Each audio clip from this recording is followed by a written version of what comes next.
This is the You Can Learn Chinese podcast, part of the Seneca Network from Sup China. For everyone who's trying to learn Chinese or reaching for the next level, you came to the right place. I'm your host, Jared Turner, longtime resident of China, co-founder of the Mandarin Companion Graded Reader Series, and people who say they sleep like a baby usually don't have one. My co-host is John Pasden, co-founder of Mandarin Companion, founder of All Set Learning, the Chinese Grammar Wiki, Sinosplice.com, and told me that I'm such a good friend that if we were on a sinking ship together and there was only one life jacket, he'd miss me so much and talk about me fondly for the rest of his days. Thanks, John. How do Chinese people feel about a foreigner with a potty mouth in Chinese? Are curse words worth learning? John and I are going to talk about swearing in Chinese and what you should be aware of. Guest interviews with Ashleigh Au, who combined her language skills and life experiences to create career opportunities that otherwise would have been unobtainable. All this and more, let's get to it. Hey guys, this is Jared Turner coming at you from Utah in the United States. Hi everyone, I am in Shanghai. My name is John Pasden. All right, Johnny, before we kick into things, we do have one review. This is from L. Warner 6 in the United States. Says, love this pod. Please keep making it. This is a must listen if you're learning Chinese. It keeps me motivated and answers all the questions I have but am too afraid to ask. Example, can I skip handwriting characters? Hop in anywhere. Every episode is great. Hey, thanks L. Warner 6. So we appreciate the review. And if you've got a review, please drop us one on iTunes and we'll give you a shout out. Yeah, thanks a lot, guys. Those reviews really do help us and help spread the word so that more and more people can know about this podcast. We can keep doing it. Okay, John, we have got quite the loaded topic today. Loaded with swear words. Well, actually, it's not loaded with swear words. Our topic is about foul language, profanity, cuss words, curse words, swear words. We're not actually going to use those words on this show. This is not a show where we teach you the Chinese, but we're going to talk about swearing in Chinese. That's right. You may swear in your native language. Well, I guess you could swear in Chinese if you really want to, right? All right, so actually let's start there with native language and why we swear and then how that applies to Chinese, which we're all learning. So Jared, I know you're quite the foul-mouthed sailor boy, right? Actually, hardly. I guess I keep it pretty clean, really. You nary hear a swear word from me.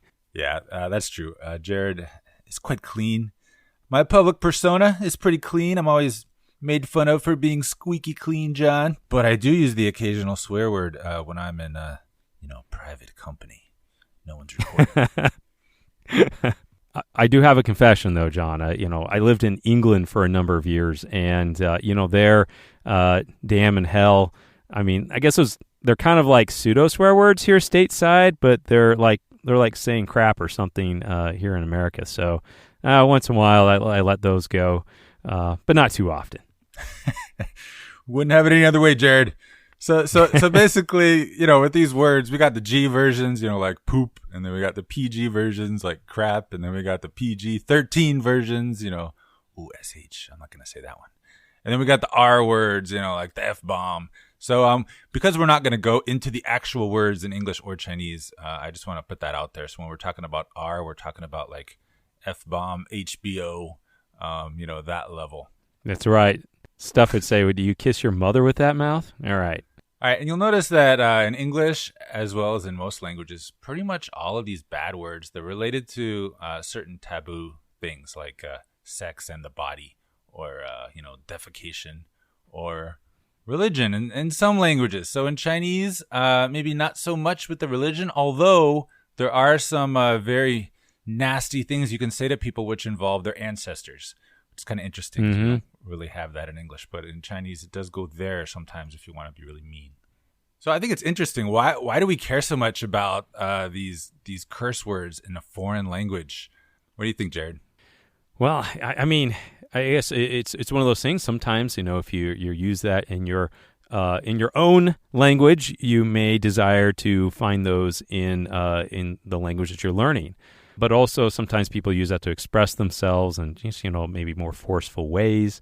I think something I find, John, is that sometimes, like, I honestly, I don't know lots of swear words in Chinese, but there are things in Chinese that, the swear words that I know, and you translate it back, and it's like, that doesn't really seem like a swear word to me. Yeah, I think that's part of the fun thing about learning any foreign language, especially in the early stages. You're just kind of, getting a feel for the language, and swear words might be one of the first things you look up, and you're just like, really? That's a bad word? And sometimes you can understand why they're bad, and it's just really interesting, right? Yeah, that's right, but not always. All right, so getting back to the topic of learning Chinese and whether or not you're swearing, I want to remind people of something that we've mentioned on other podcasts, which is learning to read, learning characters. If you're a Chinese kid and you're learning characters as a first grader or whatever, you're already fluent in your native language when you start learning to read. And that's a huge advantage. And the same thing is kind of true for swear words. So most people don't swear around babies a whole lot. I don't know, maybe. But for a lot of kids, when they're growing up, they don't hear the swear words a whole lot at first. And they're just kind of gradually eased into it. And they slowly start to learn them after they're already fluent in basic Chinese, right? Yeah, that's right. So I guess pretty much any basics of the language, if you're learning it like a child, you're just growing up in the language, and boom, you got it. Yeah, and like what you were saying, like if you want to get really mad at someone, you want to express yourself more forcefully. Well, that's great, but you got to be able to express yourself first. You can't just like substitute swear words for expressing yourself entirely, at least most of the time. Yeah, that's totally right. And, a big part of this, that you're also maybe be getting at with this is that, a lot of things, thinking like a joke, and we did a podcast, talking about, trying to be funny in Chinese, is that a lot of, whether it's a swear word or a joke, a lot of it's about delivery, right? And if you try to think about maybe someone who maybe isn't fluent in English or your native language, and maybe they tried to tell you a joke, and maybe it just kind of fell flat or didn't quite ring true because maybe they just didn't quite have the feel or the hang for the language. That's going to be very applicable in this situation. Right. I think that touches on another topic, which is think about in English. If you're talking to someone who's learning English and their English is okay, like it's not native or very fluent, it's okay. And the person just starts, dropping F-bombs and using colorful language. How do you feel about that person when you hear them talk that way as a learner, a non-fluent speaker of English? Yeah, it's kind of like maybe you could have chosen some better words. I have an example of this one, John. And this was I had a coworker, and he had a son, and his son was being potty trained. Well, he started using a word to describe something with his son's potty training that was actually more of a swear word, and. And it turns out he actually didn't know the proper term to use when talking about his son. And I said, actually, this is kind of a swear word. You wouldn't use that, for your son. And so I kind of taught him, and then he was like, oh, and he corrected it, right? But maybe that's a bit of an example in something like this. Is sometimes you maybe feel like you want to use that swear word, but it's also about having that feel of what is even appropriate to use it and what are the right occasions. Yeah, I think that's one of the hardest things is you don't know how people are going to react if you use this. You're not really sure how it's going to make them feel. Like you're not sure how profane it is. Like, is this so bad that everyone's going to the whole room's going to go silent, or is it just kind of like, PG? That right there takes some time to really get the hang of. But I think it is really interesting to take a look at how Chinese people might feel about a foreigner swearing in Chinese. So obviously, no one can speak for all Chinese people, but I did do kind of an informal survey among a bunch of people I know, different Chinese people. Some of them are teachers, some of them are not. And I got a variety of answers. So obviously there's no one answer to this question. But I think it's just kind of interesting to look at some of these different answers. So, all right, let's find out what the survey says. Okay, so one guy said, and the situation I gave was the person is kind of an intermediate level in Chinese. You can communicate with them, but they're not like super fluent, and they start using colorful language. So how would you feel about it? Okay, so then one guy said that it feels like their Chinese is really good and they're a talented language learner because that stuff isn't in textbooks. And, mainland China state media is all censored. So the really filthy stuff is not in the movies. It's not in the TV shows. So he felt that, they must have, real talent. They must go out and like talk to, locals and really absorb the authentic swear words in Chinese. So that guy was kind of an outlier, but that was one of the first responses I got. Well, what did other people say? All right, so one person thought it was interesting and funny. Another person thought the same thing, but kind of in a sense of like a kid, like a little kid saying a bad word. Like they're innocent, they don't really know what they're saying, it's just kind of funny. So he said he would feel that way about foreigners that are speaking bad words. One person thought it was disrespectful, like either the person's just really ignorant or they're not nice, and they don't really like to hear that. Yeah, so no one said that it made them like the person more, or it made them want to talk to them more. It just kind of had these had these weird little triggers. Mm-hmm. And I think that would be kind of accurate. I think about that. If someone's out there just swearing up a storm, that sometimes isn't something that draws people to you.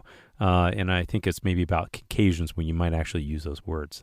Right. So when might you swear? I actually did a bunch of research on swearing in foreign languages. I didn't find a whole lot of good stuff. But one of the things I found was useful is I like to start on Wikipedia because they have lots of good links. And they referenced Steven Pinker.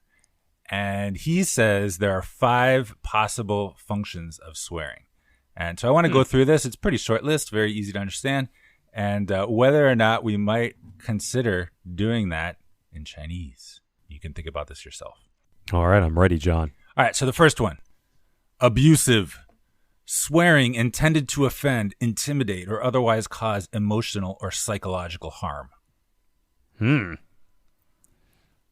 right, so I would hope that if you're learning, Chinese and you want to pick up a few more colorful words, that this is not your goal, because this can be super dangerous. I've heard plenty of stories of foreigners, going to a bar, drinking, saying what they shouldn't, and very bad endings involving physical harm. That's right. And trust me, you don't want to end up in a Chinese prison. It's bad. Speaking from experience there, Jared? I know some guys who know some guys. All right. Okay, another one. Well, this is the hardest word here. Dysphomistic. So this means swearing used to convey that the speaker thinks negatively of the subject matter and to make the listener do the same. So, you're convincing someone that, flashcards are dumb, they're terrible. And you're using profanity to do that.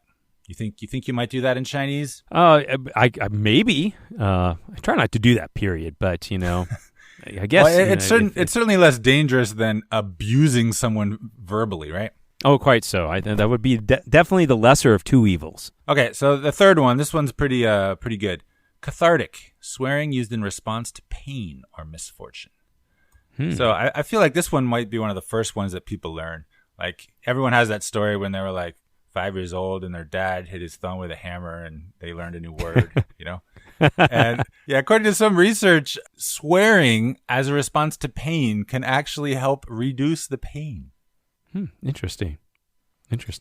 That's one of those things, you're walking down the sidewalk in China and then slip on a fish head and land in that pile of trash next to the curb. So yeah, situations like that, maybe.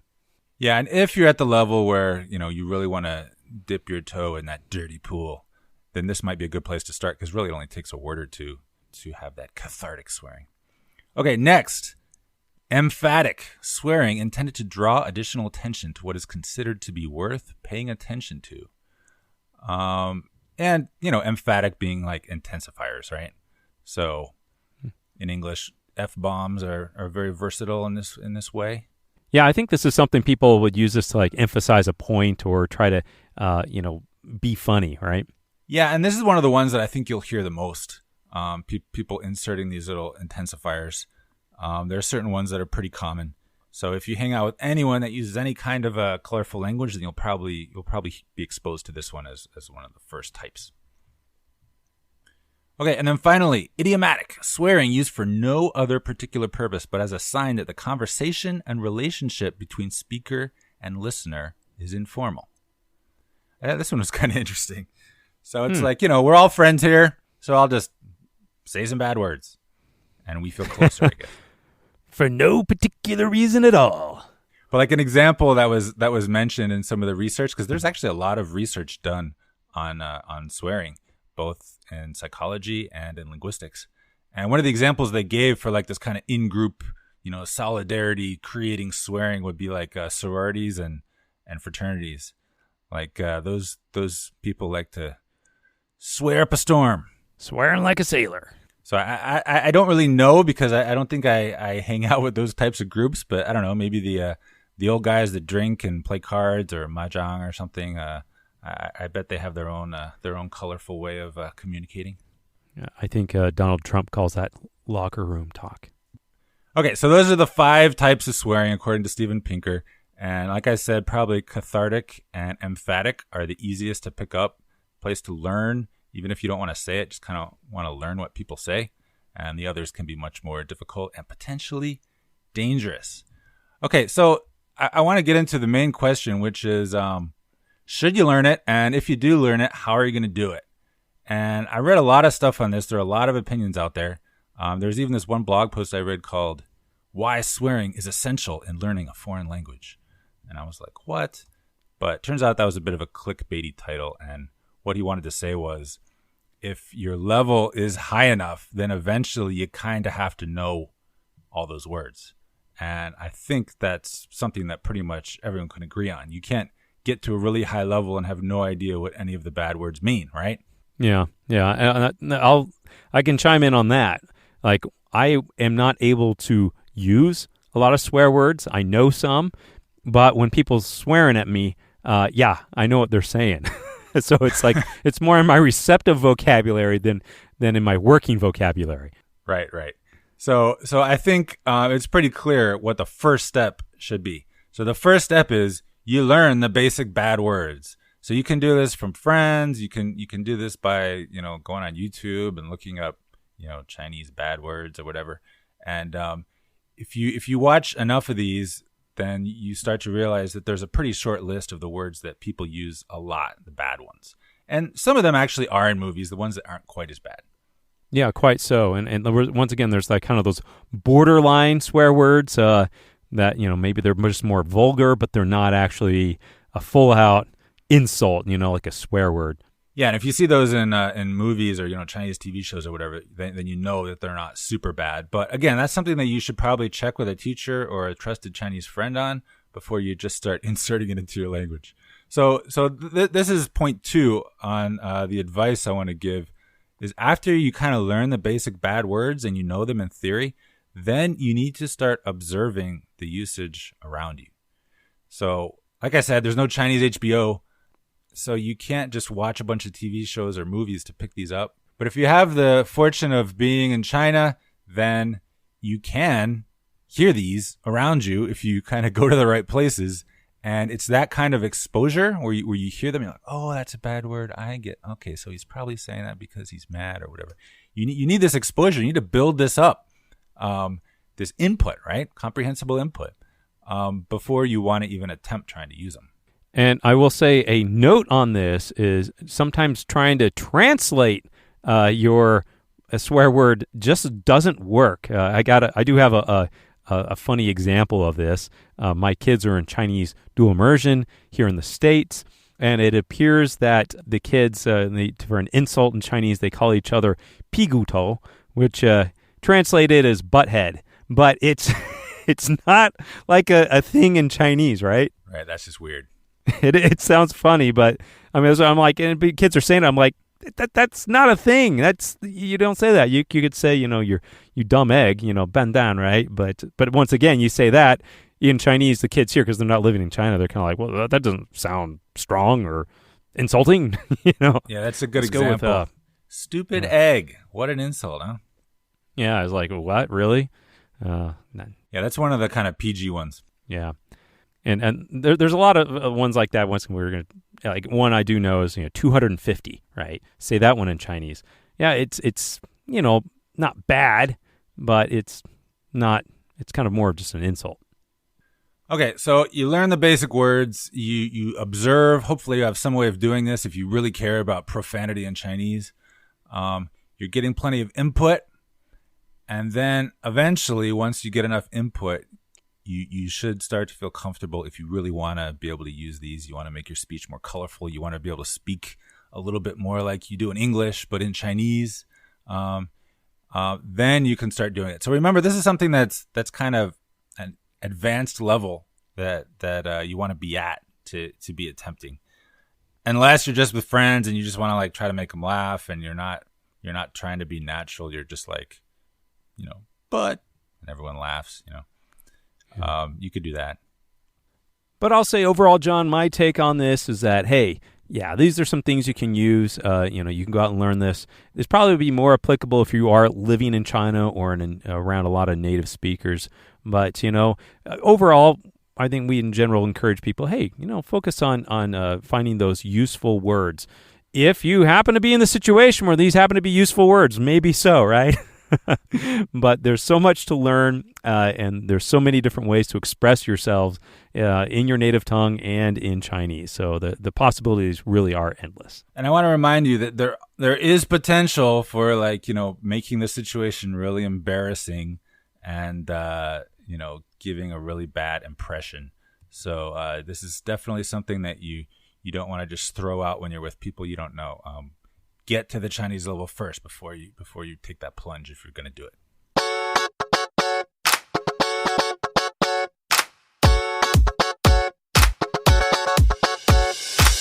All right, now it's time for a word from our sponsor. And today our sponsor is Mandarin Companion, Chinese Graded Reader. Today we're talking about our breakthrough level book, using only 150 basic characters, The Misadventures of Zhou Haisheng. This story follows the misadventures of a young boy whose parents own a restaurant. And there's no swearing in this one, is there, John? Unless you think noodles is a swear word, there's plenty of noodle talk. That's about as bad as it gets. Hey, he and another boy in there, they get in an argument, but an older fellow kind of calms him down. So I won't ruin that plot. But hey, it's a great book. It's our first breakthrough level book. It's very popular. You can go out there and get it today. It's The Misadventures of Zhou Haisheng. It's our Mandarin Companion breakthrough level book using only 150 basic characters. Go out there and get it on Amazon, iBooks, Kobo, or wherever you get your books.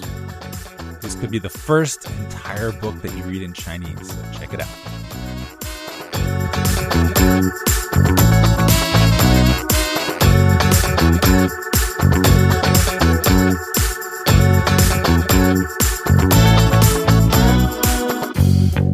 All right, now it's time for rants and raves. John, what do you have for us today? Do you have a rant or do you have a rave? I have a very discussion topic related rave. So I want to rave about Wikipedia. So it seems kind of obvious, but for Chinese especially, because sometimes when you Google something, it doesn't come up as number one. But there are certain Wikipedia pages which are super helpful, not only because they're comprehensive, but because they link to lots of other good articles too. So I mentioned today that there is a Wikipedia article about Mandarin Chinese profanity, and it is very extensive. Like, it's not something that you want to try to memorize, that's for sure. I mean, there are hundreds of words and phrases in there. It's crazy. I will say they include some words that are not profanity at all. They're including like scientific words for parts of the body. But it's still an impressive body of vocabulary. But there's also stuff like Wikipedia pages about Chinese grammar, Wikipedia pages about Chinese characters, just modern Chinese, pinyin, all this stuff. So it's really a great resource. And if you've never really looked at Wikipedia on some of these topics, definitely give it a shot. All right. Now I know where to go. All right, Jared, what do you got? All right. I have got a rave today, and it's about something that recently has been all the rave, and that is Shang-Chi and the Legend of the Ten Rings. So I went and saw that this last weekend. Have you seen it yet, John? I have not. It is not showing in China, so I guess it'll be a while. Oh, it's not? Oh, man, I didn't realize that. Okay, it's really good. They did a great job with the movie. I was pretty happy with it. So I will say right off, you're going to listen in the movie. If you watch it, it says Shang-Chi. The pinyin on the movie is Shang-Chi, right? So whatever, top eat or something, but really. But Shang, it's Shang-Chi. And so Shang is actually the surname, and Qi is, Qi, air, your Qi, Anyway, so it's really good movie. I enjoyed it. It's a whole new, in the Marvel universe, and there were a whole lot of fun cultural elements in there. I think I really appreciated having lived in China so many years, I won't go into any plot of the story so much, but I would say probably 15 to 20% of the movie is in Chinese, and it was great. It was great to hear a whole lot of Chinese in there. There's obviously subtitles. Now, I always say the opening, it talks about kind of the history, and there's a lot of martial arts stuff and some dynasty things at the very beginning. And honestly, I'm not as familiar with that vocabulary, John, so I was lost a little bit at some of the points. The subtitles were there, but the rest of the movie was really good. So if you are learning Chinese, and I would say probably at least a lower intermediate level, you probably should understand quite a bit of it. Even if you're just beginning, guys, you're going to be like, "Hey, I know that word. I hear that." It's kind of fun. So Jared, I got to ask you a few questions because I'm really curious about this. Okay. So when the Chinese characters in the movie say his name, do they say Shang-Chi like the Chinese way? They do. Shang-Chi. So they legit say it right. But then when the non-Chinese characters say his name, they're like Shang-Chi. Is that what they say, or what do they say? Oh gosh, they actually, his English name in the movie is Sean. So Sean, Shang-Chi. So I think when they refer to him in English, they use his name Sean. But actually, I didn't really pay attention, so I don't know if they say. I'd have to go back and watch it and pay attention at that point. I guess most of the characters are Chinese, so it's not really. Well, yeah, most of the characters who say his name in Chinese or are referring to him as Shang-Chi, there are Chinese characters in the movie. So, but I will say Awkwafina, she is got the co-starring role in the movie there. I looked her up a little bit. She doesn't really speak a whole lot of Mandarin, and she tried to. I think she was playing up in the movie, but even when she was saying it like his Shang-Chi, she was like Shang-Chi or something like that. She didn't have the tone right. Okay. Whatever, right? Yeah, I will try to see that. But John, I got to say, I had a favorite cultural element that they introduced in that movie. What? KTV. All right. Because you know you love it, John. Can't wait for that. Take me home, country roads.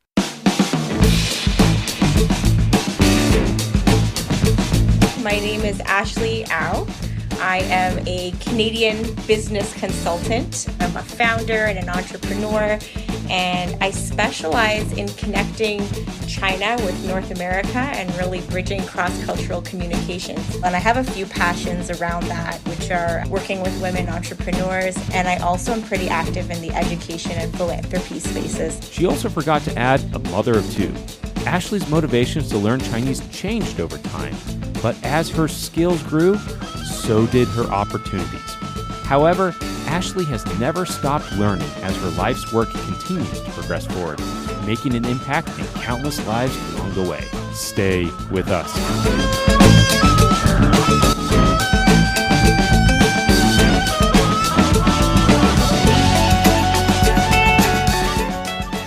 Why did you start learning Chinese? So my father is ethnically Chinese. He was born and raised in Malaysia and educated in the UK. So I have Chinese ancestry, and I grew up in Canada being mixed race. My mom is of Jewish European ancestry. So I didn't look Chinese to a lot of people, but I had a Chinese last name. And I guess I always had this cultural chip on my shoulder that I felt like I might walk into interviews and places and people might expect me to know how to speak. I think I also grew up, going to Chinese restaurants because the culture and the food is something that's really easily passed down. But in the case of my family, the language really wasn't. So I would see my dad being approached by waiters and waitresses as the person that looks like he speaks Chinese and not being able to speak Chinese. And my grandmother was born in China, but was never educated. So during that period of time, she didn't have a chance to even learn her own language. She wasn't educated in English.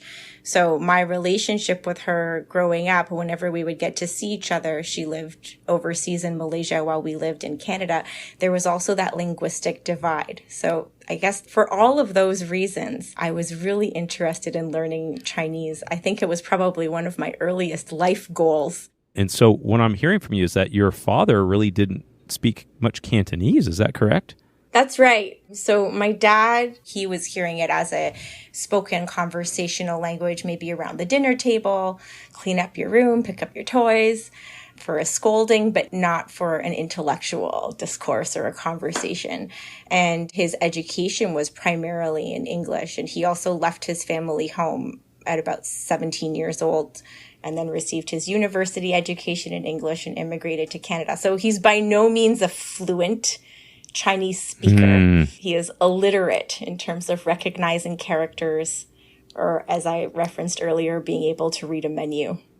So what did you pick up when you were a kid? The language capability I picked up as a kid was around dim sum. Oh, okay. Having dim sum on Sunday mornings. So like yum cha and cha siu bao and like ha gao siu mai, like those types of things around the dim sum table, which is a very strong Cantonese culinary tradition that I think is prevalent in a lot of big North American cities and global cities where Cantonese people have migrated. My parents actually did the best they could to give us a cultural link to Chinese, and they did invite a tutor to our house that would try and introduce some characters and words. But I think as many people that are learning Chinese know, like that's a really hard way to become conversational. Yes. In a language. Tried to introduce, yes. Right. So.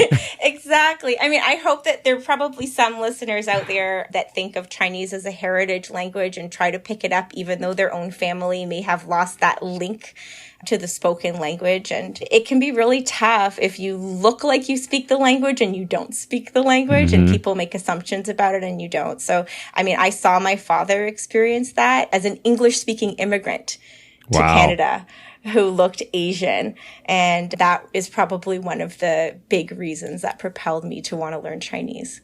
So, yeah, you could maybe feel like people expected you to speak Chinese, but I mean, there's other people that are in your boat who encounter that, but maybe don't actually decide to go learn Chinese. What really kind of pushed you to say, all right, I'm actually going to go and try to really learn this language? Because, I mean, look, you had some opportunities. The tutor came on the weekends, right? But of course, most heritage learners in your boat, I mean, they've had those weekend classes with very mixed results. Yeah, so actually, Jared, like I grew up with the idea that Chinese was too hard to learn. Well, you're not alone. And I think probably being exposed to Cantonese particularly kind of cemented that idea for me, because people would say to me, Cantonese has 9 tones. There is no phonetic system. At the time, there were not electronic dictionaries. It was like you have to learn everything by rote and memorize it. And so it did seem like a really daunting task. And what happened was in Canada, where we learn French, we're a bilingual country. So I had picked up some French in school and I thought, okay, like French, I can get with this. And then in high school, I started taking Spanish, and I had an amazing high school Spanish teacher who was not of Latina descent herself. And so that really encouraged me to learn Spanish. And after high school, I actually, I went to Cuba to study Spanish. Yeah, to study Spanish and dance for a month. And I had an immersive educational experience. And at the end of that month, I was confident to be conversational in Spanish. And I think that is where the idea in my mind set in that I can learn Chinese. I just need to immerse myself in it. And that is where I got the idea that I'm going to go to China. I'm going to learn Chinese. And of course, I get to undergrad and I enroll in Mandarin 100, like the basic Mandarin course. And that's really how the journey started. Well, tell me about this experience going to college and say, all right, now I'm studying Chinese. What was that like? You learn pinyin, bopo, mofo, doto, nulo, and it felt for me excruciatingly slow, because I already had this idea in my mind that I wanted to immerse myself in the language and try to speed through it. It was a big class, probably about 80 kids. and wow. 2 classes a week in 2-hour periods. And we would just recite after the teacher all of the phonetics. And I remember about halfway through the year really feeling like, how do I speed this up so that I can actually make sentences? And I had that urge because I felt confident about having mastered a certain level of conversational Spanish, and I wanted to get there with Chinese. And I just felt Chinese was so much slower, and I was looking for that magic kick that would push Chinese along. So I think it's fair to say that I started to really bother my teacher. Like, I was that student that would stay after class and say, like, what else can I do? And can you introduce me to a language buddy? Is there any way for me to go to China? Now there are so many study abroad programs to go to China, and there were not existing programs to do a semester abroad learning Mandarin or a summer program learning Mandarin. None of that existed. So she would say to me, if you want to take a year off, or, you know, maybe when you're in 3rd year, we can see if there's something for you. She just kept pushing me further and further back. Wow. And what actually happened was the Chinese government had a scholarship program through the Chinese consulate in Toronto, and they contacted my university, the University in Toronto, to recommend a student for a scholarship. And I think my professor was charged with recommending the student, and she didn't choose me. She chose, she chose a guy that sat in my row. We were seated in alphabetical order. So did you have to injure him to get that spot? Actually, what happened was, I think he was all signed up and ready to go. Then he was a senior and I was a freshman. And so he got accepted into some prestigious program in the United States, which was a big deal for Canadians. And he said, I'm not going to China. And my professor contacted me. I think there were only a couple of days before the deadline. And she's like, if you want to apply, you can apply. And so I applied. And it was this really funny form, Jared, where you fill in your information, you write a statement of interest, and then there was this huge list of Chinese universities from all over China. And at that point, I really had like not the slightest inkling of where I should choose to where I would want to go in China. And my teacher had been educated at Shanghai Foreign Studies University. And she said, oh, those are very good language universities. You should choose a foreign studies university. And I ended up at Beijing Foreign Studies University for 1 year. So you're off. Now you're off to Beijing to study Chinese. And it gets crazier than that. So now I have the scholarship, and then it's SARS. Oh, yes. Okay. Wow. And like kind of turning back the clock here, I think the reason why my classmate didn't choose the scholarship was probably also due to SARS. So China is having this pandemic, very similar to the situation now. And my father is a surgeon, so he was not very enthused by the idea of me going to China, which my grandparents had left behind and no one had ever been back. And I wanted to go to SARS, China, and specifically Beijing. So anyways, I was off. I was so determined. I was so excited. I was going SARS or no SARS. I needed to go. And I had these 2 massive suitcases. One of them was full of masks. Wow. At the time, it was really funny. Like, now everyone is used to wearing masks all the time. So I go to Beijing with these masks and get to the university. And then I realized, like, I had landed on Mars. I did not know how to... did not know how to communicate with anyone. And there weren't that many foreign students around because of SARS. If I can backtrack for a minute, like, the China of my imagination as a child was kung fu movies and the Great Wall and dragons and like mystical spirits and kitchen gods. You know, my grandmother was a Buddhist, and there was incense and there were monks and there were temples. But I did not imagine coming to a very modern China that had been through its 20th century history with very bleak Soviet-style architecture, really a different culture from the Chinese culture I had been exposed to as a kid. So despite having Chinese heritage, landing in China was so foreign to me. And I remember getting to my dorm, which, by the way, was on the 6th floor of a building with no elevator. So I'm lugging these 6th floor walk suitcases. lugging these big suitcases, and I get to my room and nobody else is on campus, and I'm sitting there on this like bed. At that time, the Chinese dormitory beds are kind of like pieces of wood with a very thin mattress. Just a plank of plywood almost, right? With a blanket on it. Right? I remember looking out the window, and Beijing was still relatively polluted then. It was just like the sky was just white. Yeah. And thinking like, where am I? What am I doing here? What have I done? Absolutely. Yeah.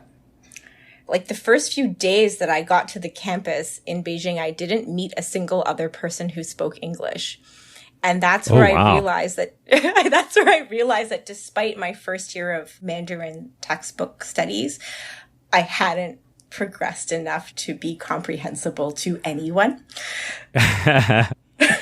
Well, this is something I'd like to hear from your perspective. All right, because you went through learning Spanish and then you studied for a month, I believe, in Cuba. Yeah. How did that compare to your studying of Chinese and then your first month in China? Yeah, so it was a lot harder to become conversational in Chinese than it was for me as a native English speaker to become conversational in Spanish. I had probably learned a good couple of hundred characters in my first year Mandarin course in university. Like I knew up, down, door, rice, dog, cat, mom, dad, but like I couldn't get a meal. Like I couldn't figure out how to feed myself. You just say jugga, jugga, jugga, jugga, right? You know, even that, I think it took me a couple of days. Like I was trying to say 右边,左边, like the one on the right, the one on the left, the one on top, right. The one underneath. And the cafeteria in the university had a card system where you had to add money to a card and then you could swipe it. Like tap your card in the cafeteria. And someone must have tried to explain it to me, but I just did not understand for the life of me how to pay for the food in the cafeteria. And eventually, I think the first couple of days I ate instant noodles and it was pretty bad until I found a Japanese student in my dormitory that actually took pity on me and helped me find boiling water. So it was a steep learning curve. But, you know, Jared, look, I want to go back and say, yeah, it was a lot easier to achieve a level of conversational Spanish than Chinese. That being said, being in a situation where it is necessary to learn Chinese for survival, I think really helped me to pick up the pace. And let's just say I got what I was asking for in terms of looking for an immersive experience. For better or worse. But I also want to hear, like, okay, because I know you went through classes and things like that, but what do you think are some of the key things that you did that really helped your proficiency in Chinese? In the beginning, it was making an effort to actually speak. So it was leaving the ego aside, not waiting to know what the right word is, and just trying to communicate. Now, I had a special advantage in those early years because so many of my classmates, their native languages were not English and not Chinese. So we were all speaking broken Chinese to each other. It must have sounded super funny to Chinese people. But we had to speak Chinese to each other. So I had Korean and Russian and Japanese and German classmates, people from all over the place. And we were speaking Chinese to try to communicate with each other. That was the common language. It was the common language. And I think having that discipline really helps to force you to employ that vocabulary and repeat it. I mean, obviously having an environment, a living, breathing Chinese environment around you does wonders. You can speak to people on the street and try to buy things in stores. But I think that adhering to using Chinese on a regular basis is something that can be achieved whether you're in China or not. And now even virtually on so many different platforms. But it's that discipline of really using it every day and being willing to make a lot of mistakes and getting laughed at. I got laughed at a lot. Can you think of any of those times where you had like some breakthroughs? My first breakthroughs were probably around bargaining with Chinese people. So they say a price and you say, can it be a little bit cheaper? And they say, maybe a little bit less cheaper, but not as cheap as you want. And 太贵了, right? 太贵了, this 便宜点, 便宜点. So this back and forth bantering, that was definitely an early success. I would say being able to order off a menu Those are all early successes. And later it was being able to have conversations with people, like really figure out what they were thinking or find out how they're feeling about something and feel like there was a breakthrough in communication. The early communication is all textbook stuff, like what country are you from? How are you today? What major are you studying? Did you go to the park? Would you like to go to the library? But when you can have a conversation that you actually care what the content is, those were the most rewarding moments. At what point did you feel like, all right, maybe I've kind of got this language, I feel like I'm capable. And what were you doing at that point? So after that year, I spent a whole year in Beijing on that language scholarship. And I would say that by the end of that year, I felt pretty confidently conversational, maybe on that level of one summer in Havana, the 1 month in Havana. I definitely didn't have a full vocabulary to express myself the way I might have liked to in my native language, but I felt confident enough to go out and do things by myself, to shop, to interact, to make friends. And I think that was the point where I was really hooked on the language. And I went back to Toronto. I finished my degree. I took all the Chinese language courses that I could at the University of Toronto. And by the time I was finishing undergrad, I wanted to be back in China. So I applied to graduate school in China at the Hopkins Nanjing Center, where they have a certificate in Chinese and American Studies. And if you are a non-native Chinese speaker, you can come from anywhere in the world, you will do your academic studies in Chinese. And if you're a Chinese speaker, you will complete your studies in English. So it's an American-China collaborative center. So I spent a year at the Hopkins Nanjing Center. And in order to be able to do that, you have to complete a Chinese language proficiency test.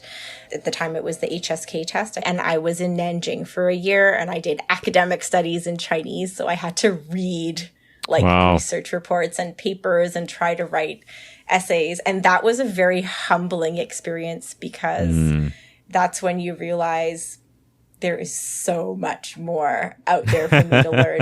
Writing in Chinese is so hard. Luckily, I had amazing classmates who would edit my work and help me turn out something that a professor or I would say teacher would be able to kind of comprehend. So that was a really important year for me. And then when I was finishing up at the Hopkins Nanjing Center, it was 2008. And at that point, I was a total China convert. Like, I wanted to stay as long as I could. I wanted to soak up as much as I could. I felt like there was still so much ahead for me to learn. And I had a job at an American law firm in Shanghai, and I went there. So that's when Chinese really started to open doors for me, where I saw that China's major cities were becoming really global. They needed people that were native English speakers, but also had enough Chinese to, if not do the work in Chinese, culturally comprehend and be able to work with a predominantly Chinese office or with colleagues that are coming from a Chinese cultural background. And it really opened up a good decade of work for me in China, where I relied on my Chinese language skills. And I would say maybe just as much as the linguistic competency, the cultural literacy that I picked up from learning Chinese to be able to work there and to do cross-cultural work. There's a lot of people out there studying Chinese, and sometimes they may question, well, really, how will this open up any opportunities to me? So maybe you could talk a little bit about what kind of opportunities that presented themselves to you because of your linguistic skills.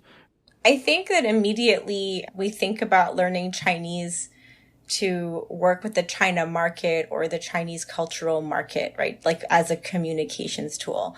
But I'm actually of the mindset that learning a language like Chinese, especially if it is very different from your native languages, is actually a life human skill, because there's so much about learning the Chinese language that has a distinct logic to it, a distinct linguistic system to it that forces you to think about things from a different perspective. And I actually think the most important thing that I've learned from Chinese is to be a better listener.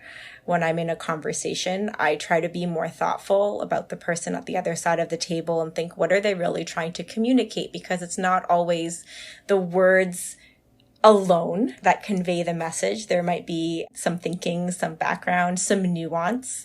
Or in Chinese, I think something that I learned working in China and with Chinese people is 话里有话. There is a message within the message. There are words within the words. And I think studying Chinese or a language that's different from your native language really awakens your sensitivities to that. And it makes us better communicators overall. And this is a conversation that I've been having with a lot of people who learn Chinese for a period of time and maybe work in China for a period of time, but then they come home. And especially in these moments in COVID, where it looks like we're not going to be as global and traveling around as much, we ask ourselves, why did I invest so much time and energy and effort in learning Chinese if I don't even speak it anymore or use it anymore? But I would be of the mindset that it applies to so many different life and professional situations. And if Chinese is not your native language, you've probably taken a really big risk in trying something really different. And I think that says a lot about someone's character. Also, I'm a mom. I have 2 little boys, and I encourage them to learn Chinese. I've found ways for them to be learning Chinese. And I approach learning Chinese not with the mindset that my children must become fluent in the language. I think about Chinese like learning math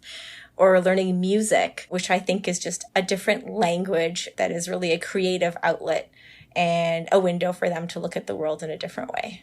So how are you actually like kind of keeping up your Chinese, or even like how are you using Chinese in your life? And obviously your job is related to that. So how does that all incorporate into your life right now?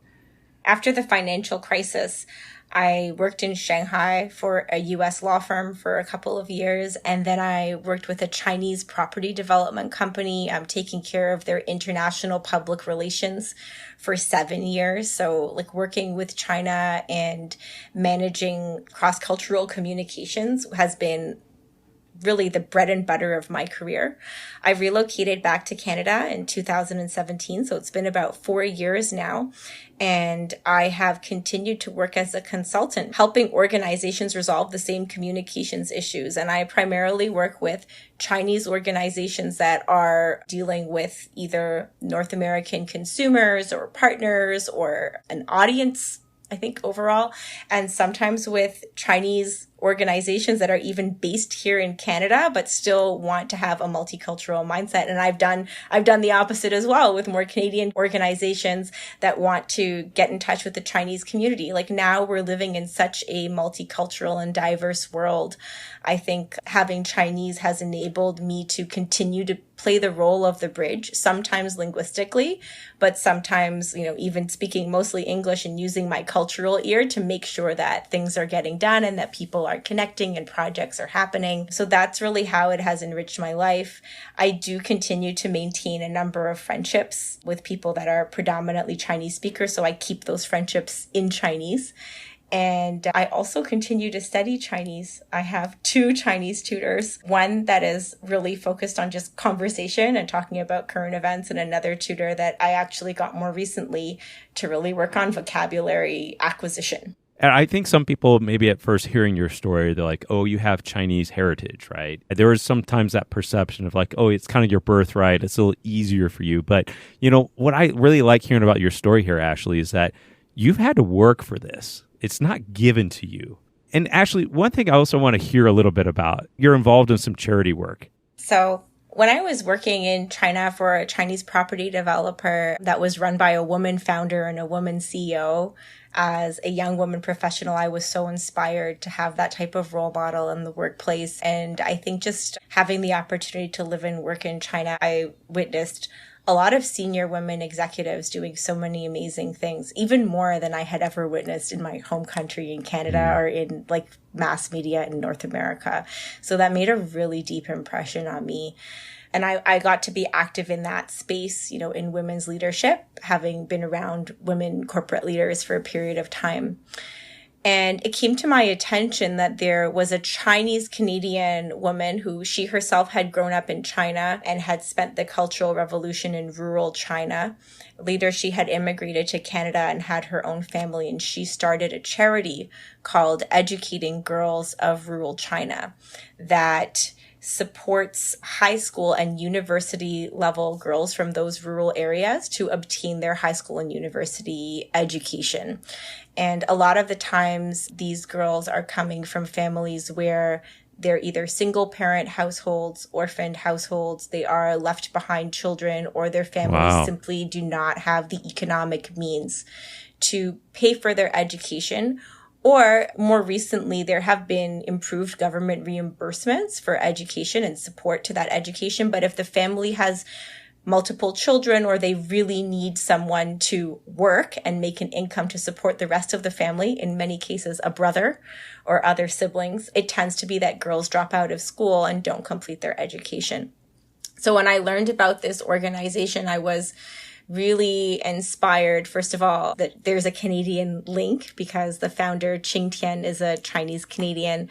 I really believed in the values and the quality of the work, which was not only providing the financial aid for them to get through and complete their studies, but also providing a community and emotional support that I think is so needed for all of us to get through those tough moments.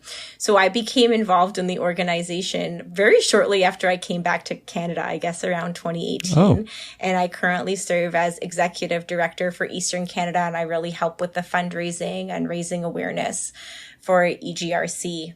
And it's been amazing to just hear some of the stories of young women whose lives have been transformed by the opportunity to complete their education. They leave their rural communities. In some cases, they stay, but they find jobs and they support their families, and their children are educated because they themselves recognize the value of finishing and completing their education. And it's a very inspiring organization to be a part of. And I'd be happy to provide you with information about it for any listener that wants to hear more about it. Definitely. I think we'll put a link to that in the show notes. That sounds great. I mean, one of the most amazing things I've seen with EGRC is one of the girls who was sponsored in the earlier years of the organization. It was actually founded in 2005. She's gone on to become the program manager for EGRC. Oh, wow. She lives in Gansu herself. So she finished her education. She actually, through being university educated, was able to work abroad. She worked in the Middle East. She had a global experience. I mean,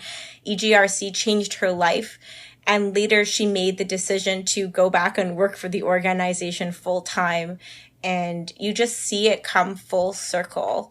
She now is there as a mentor, as a program manager, helping to select new girls for the program and really being a crucial emotional support to all of them. The other thing that I really love about EGRC is just that the relationship with China, like now we see so much in the news, each of our countries have different standpoints, but there is a way to have people-to-people connections based on common values, based on love, based on just the human spirit. And I love that I've had that outlet to stay in touch with China, to read the stories about the girls in Chinese language, to follow them on WeChat, and to have that connection with them, even though I'm here in Canada and I'm not speaking Chinese every day and I'm not living in China. So what advice would you give to someone who is starting to learn Chinese right now?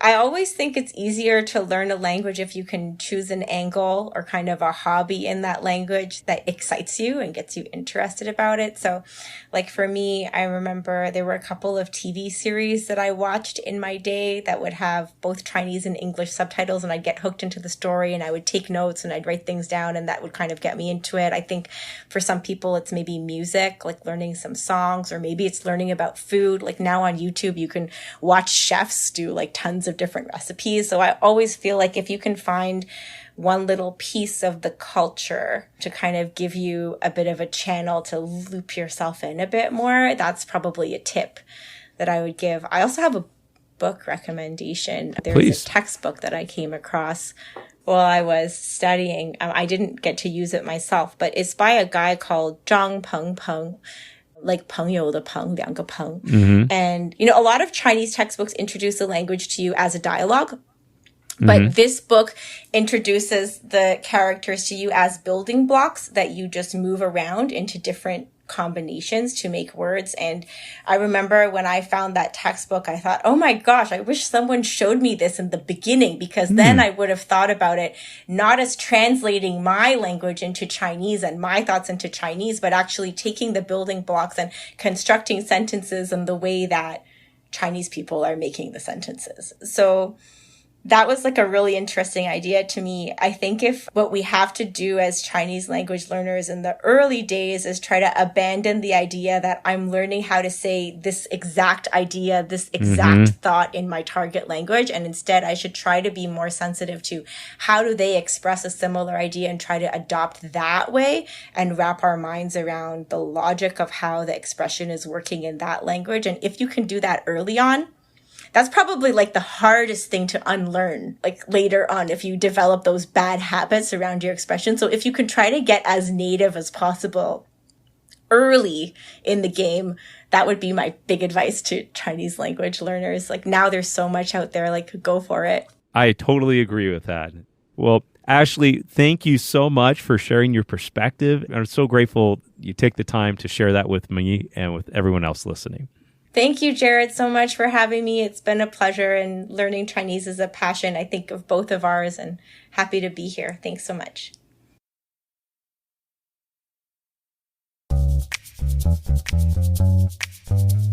You have been listening to the You Can Learn Chinese podcast. Help us spread the word by sharing this with your friends, classmates, teachers, cousins, salesman, investor, driver, singer, philosopher, actor, spectator, marketer, and that one gal named Maddie. You can subscribe in iTunes or wherever you get your podcasts. And please write us a review so we know how we're doing. You can find us on Facebook and at mannercompanion.com. Apologies to John Cena, we just ran out of time. The You Can Learn Chinese podcast is produced by myself, Jared Turner, and our editor is Kaiser Guo at SupChina, and our interview editor is James Harper with Filter Productions. And I'd like to thank our guest, Ashleigh Au, and of course, thanks to my co-host, the man, the myth, the legend, John Paston. See you next time.